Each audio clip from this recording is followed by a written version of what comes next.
In this session, we are going to talk about careers in imaging services. My name is Maribel Tharp. I am the Assistant Director of Radiology here at DHR Health.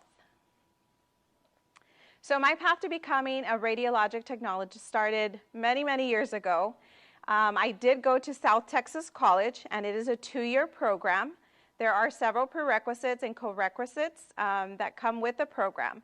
So those prerequisites you need to take beforehand in order for you to apply into the program.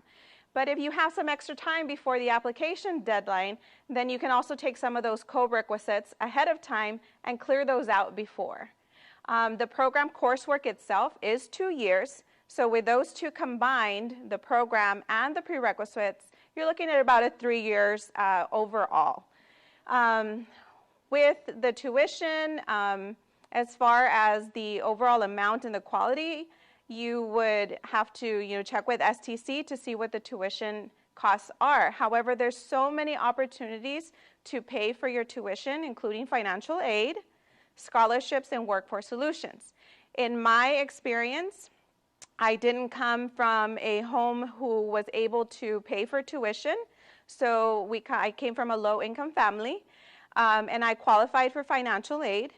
And during that, once I got accepted into the program, I heard about a lot of different programs, and I did a lot of homework. I Googled everywhere to be able to find the opportunities that were available to me as a student. And I came across Workforce Solutions. I went over there. I talked to someone, an advisor.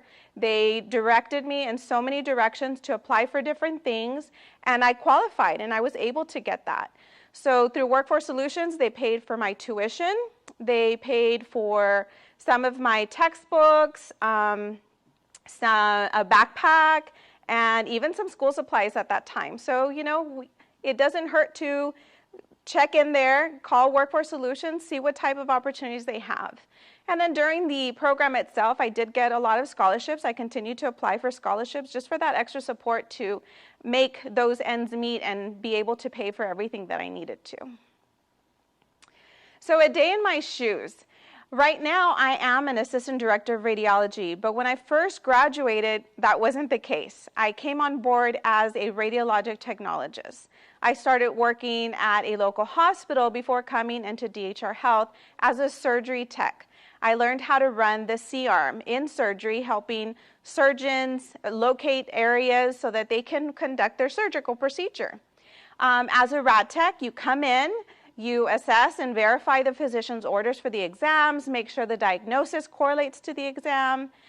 For females of childbearing age, you want to make sure that there's no possibility of pregnancy.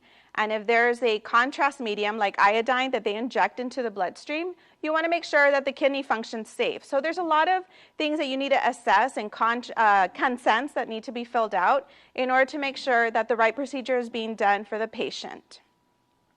As a rad tech, you interact with multiple roles and departments, including physicians, the radiologists plus ordering physicians, the nurses from the nursing floor, from the emergency room, phlebotomists, respiratory techs, directors and administrators. They come around, checking for compliance, with the type of procedures, the cleanliness of the rooms, and some safety team members to make sure everything's working right with the fire safety, the fire extinguishers, and EVS personnel as well that come in between.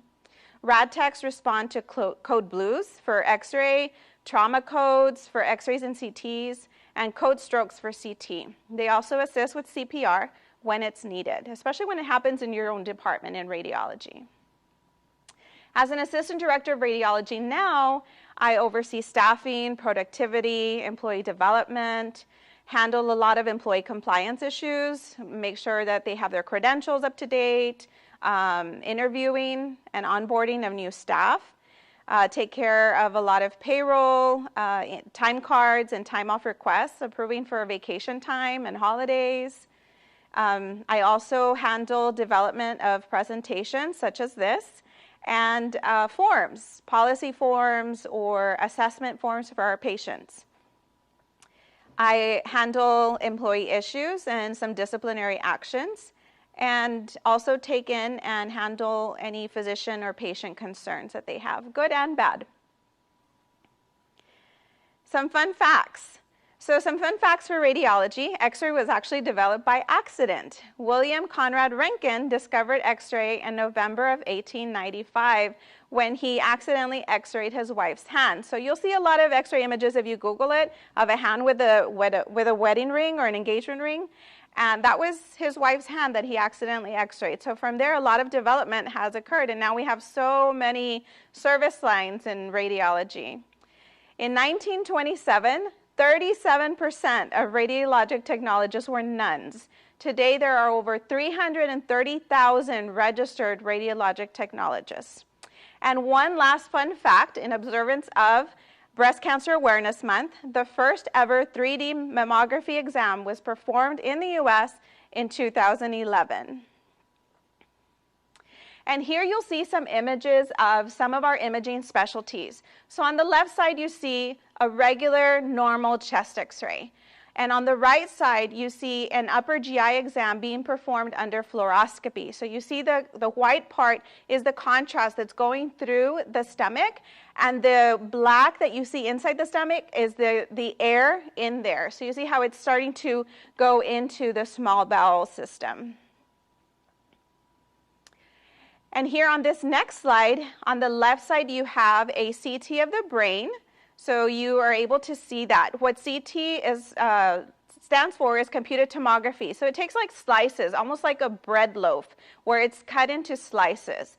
So when it's scanning thousands of images into little slices like that. So there's a couple of slices that you can see there. So it helps the radiologist to visualize any hematomas, any blood in the brain, like for stroke patients. And on the right side, you see an example of an MRI of the lumbar spine. Down there towards the bottom, you see a black circle through the spinal cord, and that's a herniated disc that's bulging out there. You see some little, almost like fibers sticking down. Those are some of the nerves that are just being pinched there and are trying to get past the herniated disc. And just some helpful tips. If you are interested in radiology, there's just a few things that any medical professional needs. You have to have a huge interest in the medical field.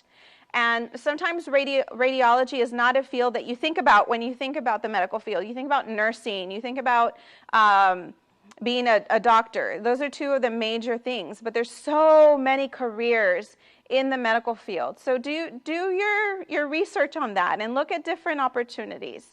In radiology, it's good to love to understand how things work, because there's a lot of physics, and don't get scared by physics, trust me. I know I was, but you'll learn how to understand how X-ray is created and why the images come out the way they do, and what you can do to make it better and fix the images. And passion. You have to have a strong passion to help care for people. You know, they don't want to be in the hospital. They don't want to go to the doctor's offices. I know I don't when I do. I don't want to be here. So you need to have that extra compassion and love for people in order to be able to do what you do here as a medical professional. So that is some of my tidbits and information, my pathway to becoming a radiologic technologist. I hope that it inspired some of you to look into this field a little bit further. And if you feel that this might be a career for you, feel free to contact me. If you want more information, get more details. I know this is a short presentation, and I have 17 years, in radiology. So feel free to send me an email. There, my contact information is on the slide, m.tharp@dhr-rgv.com. Thank you all for your time, and I wish you the best in your future. Just remember that every choice you make now at this moment directs your path to where you go. So choose them wisely and take care. Best of luck.